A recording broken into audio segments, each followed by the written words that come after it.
চাইলে আমি আসলে আমার স্বপ্নের জায়গায় যেতে পারবো এবং আমাদের উস্তাদ স্যার, আমাদের সম্মানিত স্যার বললো যে তুমি শবনম ম্যামের মতো হবা।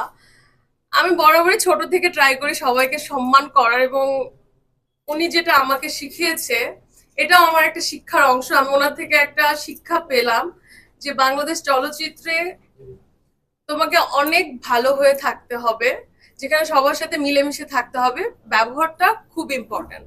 তো সবাই দোয়া করবেন আমি যেন আপনাদের একটা ভালো মেয়ে হয়ে থাকতে পারি চলচ্চিত্রে, এবং 8-10টা অ্যাক্ট্রেসদের মতো যেন আমি বাজে আচরণ না করি। আপনি এই উইন হওয়ার পরে কোন চলচ্চিত্র অভিনয় করার অফার পেয়েছেন? আমি দুটো পেল। এই তো আচ্ছা তাহলে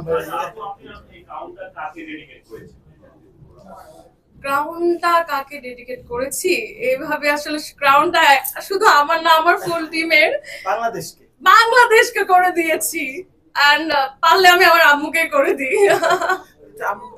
আমি চাই, সত্যি আমি চাই।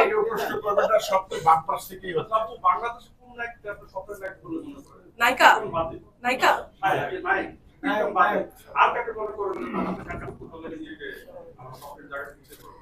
আমার কাছে সবাইকে গুণী মানে গুণী মনে হয়, সুন্দর মনে হয়, কারণ সবাই পরিশ্রম করে আসে। আমি সবার সাথেই কাজ করব।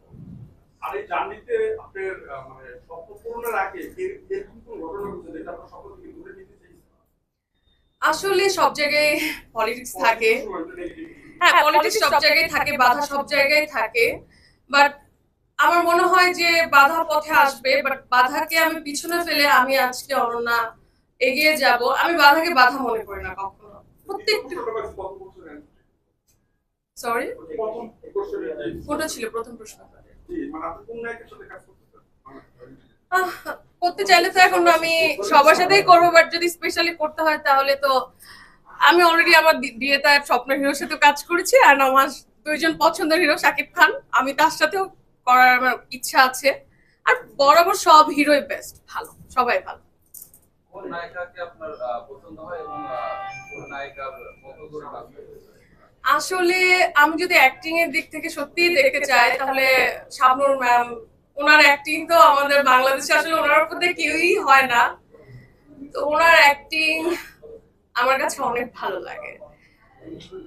তো আমি চাইলে তার মতো তো কখনোই হতে পারবো না, বাট তাকে ফলো করি।